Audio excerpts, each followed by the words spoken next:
Nasib apes dialami pria bernama Ibe Wiatnyana Adiputra.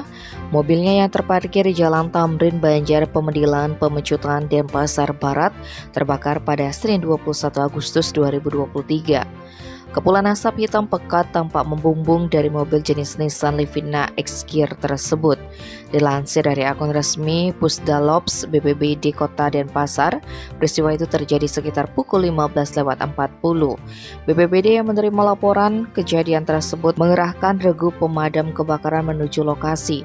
Selain itu disebutkan kebakaran ini bermula dari sampah tumpukan kayu di antara gedung-gedung pertokoan tersebut.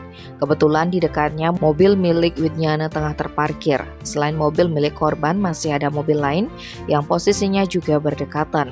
Namun apesnya api merembet ke mobil milik Wiatnyana hingga akhirnya terbakar hebat. Setelah melakukan penyemprotan banyak cairan, petugas BPBD Kota Denpasar akhirnya dapat menjinakkan amukansi jago merah. Kerugian material diperkirakan kurang lebih 80 juta rupiah. Kasih-Humas Polresta Denpasar AKP Ketut Sukadi yang dikonfirmasi mengenai kejadian ini belum bisa memberikan keterangan. Tim Bali Express melaporkan.